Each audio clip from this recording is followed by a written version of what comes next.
उन्हाळ्यामध्ये मस्त काहीतरी थंड खावंसं वाटतं, तर आज आपण बनवूया थंडगार असं क्रीमी कोल्ड सँडविच। करायला अतिशय सोपं आहे, झटपट होतं, फार काही जास्त साहित्य देखील लागत नाही। तर इथे मी काकडी बारीक चिरून घेतलेली आहे, कांदा आणि कोथिंबीर देखील मी बारीक चिरून घेतलेली आहे, गाजरचे असे उभे पातळ काप करून घेतले आहेत। तर ह्याचं जे स्टफिंग आहे ना, ते आपण घट्ट पाणी काढलेल्या दह्यापासून करणार आहोत। तर या घट्ट दह्यामध्ये 2 लसूण पाकळ्या किसून घालूया, मिरपूड, चिली फ्लेक्स आणि चवीनुसार मीठ घालायचं, चीज किसून घालायचं। चीज जर घालायचं नसेल तर तुम्ही यामध्ये मेयोनीजचा देखील वापर करू शकता। हे सगळं छान एकजीव करून घ्यायचं आणि आता यामध्ये जे आपण भाज्या चिरून घेतल्या आहेत त्या सगळ्या एक एक करून घालायच्या। यामध्ये तुम्ही बारीक चिरलेली सिमला मिरची देखील घालू शकता, त्याने देखील छान टेस्ट येते।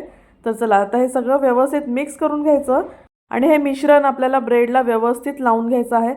पहा, हे सँडविच करण्यासाठी चटणीची देखील आवश्यकता नाही, अतिशय झटपट असं होतं।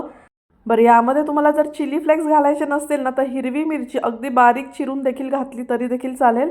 झालेत की नाही मस्त, दिसायलाही छान आणि खायला देखील चविष्ट।